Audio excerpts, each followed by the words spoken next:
दोस्तों इस वीडियो में हम देखने वाले हैं जो हेनरी मोज़ले ने जो टेबल डेवलप किया, ठीक है, आफ्टर मेंडलीव के बाद जो साइंटिस्ट आए, ठीक है, जो कि हेनरी मोज़ले जिनका नाम था, 1913 में इन्होंने इस टेबल को डेवलप किया। देखिए सबसे पहले साइंटिस्ट हमने पढ़ा डोबेरेनर के बारे में, डोबेरेनर ट्रेड्स दिए गए है ना।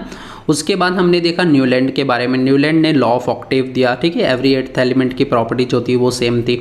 उसके बाद मेंडलीव्स ने अपना मेंडलीव्स पीरियोडिक लॉ दिया एक, है ना। पीरियोडिक लॉ में उसने यही कहा था कि एलिमेंट्स की जो प्रॉपर्टीज़ हैं वो उसके पीरियोडिक फंक्शन है उसके एटॉमिक मासेस का, मतलब एटॉमिक मासेस के अगर अकॉर्डिंग एलिमेंट्स को अरेंज किया जाए तो उनके जो प्रॉपर्टीज़ हैं वो पीरियोडिकली चेंज होते हैं, ठीक है। तो इसी तरह यहाँ पर हेनरी मोज़ले ने कहा, जैसे कि वहाँ पर क्या था, एटॉमिक मासेस के अकॉर्डिंग एलिमेंट्स को लगाया गया सभी टेबल्स में। डॉबेरेनर की टेबल की बात करो, न्यूलैंड्स की बात करें या मेंडलीव की बात करें, तीनों साइंटिस्ट ने एटॉमिक मासेस के अकॉर्डिंग एलिमेंट्स को अरेंज किया। लेकिन अब जो साइंटिस्ट थे हेनरी मोज़ले, इन्होंने अपने एलिमेंट्स को किसके थ्रू लगाया, मतलब क्या प्रॉपर्टीज़ ऐसी बेसिक प्रॉपर्टी यूज़ करी। Henry Moseley show that atomic number symbolise as Z of an element is a more fundamental property than its atomic mass. मतलब एटॉमिक मास से भी एक, उससे भी मतलब फंडामेंटल प्रॉपर्टी है एक, ठीक है। वो प्रॉपर्टी क्या बोला जाता है, एटॉमिक नंबर। एटॉमिक नंबर का मतलब ये होता है कि किसी भी एटम के अंदर कितने नंबर ऑफ इलेक्ट्रॉन है और कितने नंबर ऑफ प्रोटॉन है, ठीक है। मतलब जितने positive number of electron and number of proton, वो बताता है उसका एटॉमिक नंबर, ठीक है, कितने इलेक्ट्रॉन्स हैं।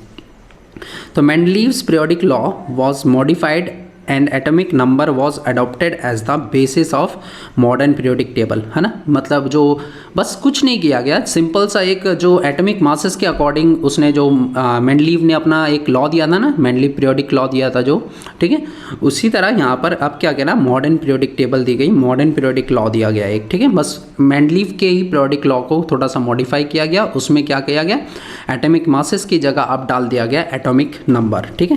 Then properties of element are periodic function of their atomic number. मतलब अगर एलिमेंट्स को एटॉमिक नंबर के अकॉर्डिंग अरेंज किया जाए तो उनके जो प्रॉपर्टीज़ हैं वो पीरियोडिकली चेंज होंगे, पीरियोडिकली आएंगे, ठीक है, केमिकल प्रॉपर्टीज़।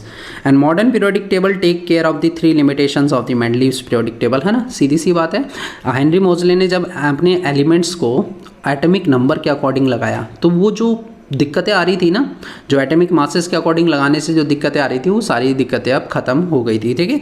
वो क्या क्या लिमिटेशंस आ रही थी उनके टेबल्स में, देखिए जैसे कि मैंने बताया ये एटॉमिक मासेस को ऊपर लिखा जाता है और एक्स से एलिमेंट है यहाँ पर, और जेड से इसके एटॉमिक नंबर को लिखा जाता है, ए से एटॉमिक मासेस, ठीक है।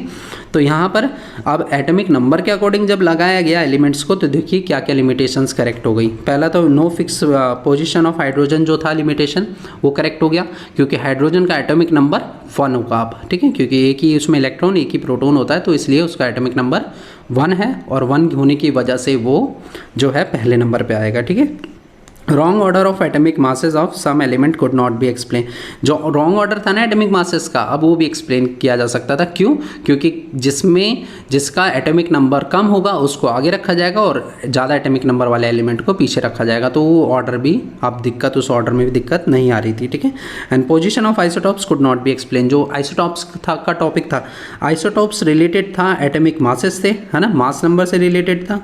अब मास की तो बात रही नहीं यहाँ पर, अब एटॉमिक नंबर को बेसिक प्रॉपर्टी बोल दिया गया, तो मासेस के अकॉर्डिंग एलिमेंट्स को अब नहीं लगाना था, तो आइसोटॉप्स का भी अब यहाँ पर रोल पूरा रोल खत्म हो गया, ठीक है। अब आइसोटॉप्स का भी यूज़ यहाँ पर नहीं होगा, ठीक है, क्योंकि अब हम एलिमेंट्स को उसके एटॉमिक नंबर के अकॉर्डिंग लगाएंगे, और जब एलिमेंट्स को एटॉमिक नंबर के अकॉर्डिंग लगाएंगे तो हाइड्रोजन की अगर बात करते हैं तो हाइड्रोजन के 3 आइसोटॉप्स बताए थे हमें, है ना, प्रोटियम, ड्यूटेरियम, ट्राइटियम। तो इन तीनों को अरेंज करने की जरूरत नहीं है, बस हमें एक ऐसा हाइड्रोजन अरेंज करना है जिसमें एटॉमिक नंबर जिसका 1 हो, बस, ठीक है। मास से हमें कोई लेना देना नहीं है, ठीक है। तो इस तरह से हेनरी मोज़ले ने अपनी जो टेबल है, जो मॉडर्न पीरियोडिक टेबल है, उसको डेवलप किया। दोस्तों अगर आपको ये वीडियो अच्छा लगा, चैनल को सब्सक्राइब करें, बेल आइकन का बटन दबाएं और इसे अपने दोस्तों के साथ भी शेयर करें।